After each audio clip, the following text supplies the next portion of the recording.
Assalamualaikum warahmatullahi wabarakatuh. Halo teman-teman, bagaimana kabar hari ini? Semoga sehat-sehat selalu ya. Sebelumnya, saya ucapkan terima kasih kepada Ibu Dr. Ani Nuraini MPD selaku dosen pengampu pada mata kuliah Perkembangan Peserta Didik di SD dan juga kepada teman-teman yang berbahagia. Di video ini, kami dari kelompok 8 akan membahas materi mengenai perkembangan aspek agama peserta didik di sekolah dasar. Sebelumnya, izinkan saya memperkenalkan anggota kelompok kami.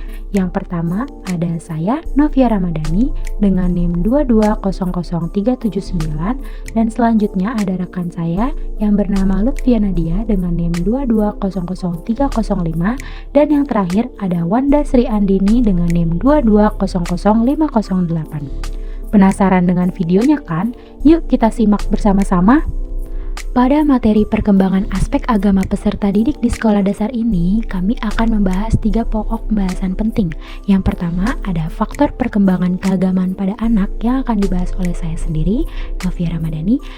Dan yang kedua ada kematangan beragama pada anak yang akan dibahas oleh Lutfia Nadia. Dan yang terakhir ada fase perkembangan agama pada anak yang akan dibahas oleh Wanda Sri Andini. Faktor perkembangan keagamaan pada anak. Perkembangan keagamaan pada anak dipengaruhi oleh 2 faktor, yaitu faktor pembawaan atau internal dan faktor lingkungan atau eksternal. Baik, apa sih faktor pembawaan atau internal itu? Faktor pembawaan atau internal yaitu terjadi secara alamiah dan bimbingan Rasul. Yang secara hakiki, yang membedakan manusia dengan hewan adalah bahwa sejak lahir, manusia sudah membawa fitrah keagamaan atau homo religius. Faktor alamiah ini mengacu pada pengaruh-pengaruh yang bersifat alami atau bawaan dalam proses perkembangan agama anak-anak pada usia sekolah dasar. Faktor-faktor alamiah ini cenderung merupakan bagian dari proses perkembangan manusia secara umum dan mereka berperan dalam membentuk pemahaman, identitas, dan praktik keagamaan anak-anak. Dan dalam perkembangannya, fitrah beragama ini ada yang berjalan secara alamiah dan ada pula yang berkembang dengan bimbingan dari Rasul Allah.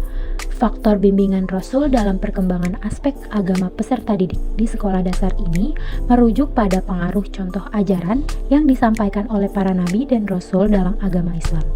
Faktor bimbingan Rasul ini memainkan peran yang sangat penting dalam membentuk pemahaman agama dan moralitas pada peserta didik di sekolah dasar, terutama bagi mereka yang beragama Islam. Selanjutnya ada faktor lingkungan atau eksternal. Yang pertama ada keluarga. Keluarga merupakan lingkungan pertama dan utama bagi anak.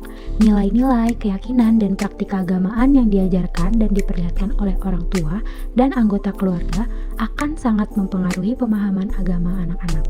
Oleh karena itu, peran keluarga dalam perkembangan agama sangatlah penting dan dominan. Faktor eksternal yang kedua yaitu sekolah.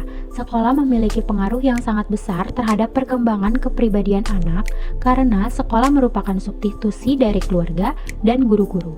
Oleh karena itu, sekolah, terutama guru agama, memiliki peran yang sangat penting dalam memberikan wawasan keagamaan, menumbuhkan kesadaran menjalankan ajaran agama, membiasakan beribadah dan berakhlak mulia, dan sikap apresiatif terhadap ajaran agama. Topik selanjutnya adalah kematangan beragama pada anak. Sebelum membahas tentang pengertian kematangan beragama, kita bahas terlebih dahulu nih tentang pengertian kematangan. Menurut Chaplin, kematangan adalah proses perkembangan pada seseorang mencapai usia masak.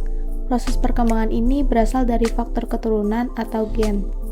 Sedangkan kematangan beragama pada anak adalah tingkat kedewasaan seseorang dalam mengamalkan ajaran agama dalam kehidupan sehari-hari. Hal ini melibatkan aspek hubungan vertikal dengan Tuhan, hablum minallah, dan hubungan horizontal dengan sesama manusia, hablum minannas. Kematangan beragama terbentuk melalui pengalaman hidup dan mencakup kemampuan seseorang untuk teguh memegang keyakinan agamanya. Ini juga mencerminkan tanggung jawab penuh dalam menjalani kehidupan sehari-hari dengan integritas agama dan didukung oleh pengetahuan keagamaannya yang mendalam. Selanjutnya adalah tanda-tanda kematangan beragama pada anak. Kematangan beragama pada anak ditandai dengan 1. Memiliki kesadaran bahwa setiap perilakunya selalu berada dalam pengawasan Allah. Artinya, mereka menyadari bahwa Tuhan selalu melihat dan mengetahui semua yang mereka lakukan. Hal ini akan menginspirasi mereka untuk bertindak dengan baik dan menjauhi hal-hal yang tidak baik, karena mereka tahu bahwa mereka bertanggung jawab kepada Allah atas setiap tindakan mereka. Kedua adalah melaksanakan ibadah ritual dengan ikhlas dan mampu mengambil hikmah dari ibadah tersebut. Anak yang melaksanakan ibadah ritual dengan ikhlas adalah mereka yang menjalankan ibadah dengan sungguh-sungguh dan juga tulus, tanpa ada rasa paksaan atau sekedar untuk formalitas. Mereka juga mampu mengambil hikmah dari ibadah tersebut, yang artinya mereka ini dapat memahami arti dan tujuan di balik setiap ritual yang mereka lakukan. Ketiga adalah memiliki penerimaan dan pemahaman secara positif terhadap irama kehidupan yang ditetapkan oleh Allah. Anak yang memiliki penerimaan dan juga pemahaman positif terhadap irama kehidupan yang ditetapkan oleh Allah itu adalah mereka yang menerima dengan lapang dada setiap jalan yang Allah tentukan bagi mereka. Mereka memahami bahwa segala yang terjadi, baik suka maupun duka, adalah bagian dari rencana Allah yang sempurna. Kemudian yang keempat, bersyukur pada saat mendapatkan anugerah, baik dengan ucapan maupun dengan perbuatan.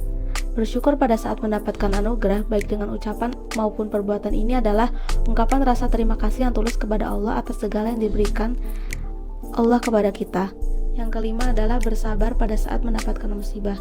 Pada saat mendapatkan musibah, akan melibatkan sikap menerima dengan lapang dada apa yang terjadi tanpa mengeluh ataupun putus asa. Dengan bersabar, kita mengakui bahwa setiap ujian memiliki hikmahnya sendiri dan bahwa Allah selalu bersama kita dalam menghadapi cobaan. Poin yang keenam adalah menjalin dan memperkokoh ukhuwah Islamiyah. Menjalin dan memperkokoh ukhuwah Islamiyah ini berarti membina hubungan yang erat dan juga memperkuat persaudaraan sesama muslim. Poin yang terakhir adalah menegakkan amar ma'ruf nahi mungkar dan memiliki ruhul jihad. Menegakkan amar ma'ruf nahi mungkar berarti melakukan kebaikan dan mencegah kemungkaran dalam masyarakat. Hal ini dilakukan dengan memberikan dorongan positif kepada orang lain untuk melakukan yang baik dan memberi peringatan terhadap perilaku yang buruk atau melanggar ajaran agama. Dan yang terakhir ini yaitu mengenai fase-fase perkembangan keagamaan pada anak. Tahap perkembangan keagamaan pada anak-anak memberikan kita pemahaman yang lebih dalam tentang bagaimana anak-anak merespon dan menginternalisasikan konsep-konsep keagamaan seiring bertambahnya usia mereka. Fase ini dibagi menjadi 3 bagian, yaitu yang pertama ada the fairy tale stage atau tingkat dongeng. Pada tahap ini, anak-anak berusia 3-6 tahun cenderung menggunakan daya imajinasi dan fantasi mereka untuk memahami ajaran agama. Mereka mungkin saja menyamakan konsep-konsep dari keagamaan dengan dongeng atau cerita.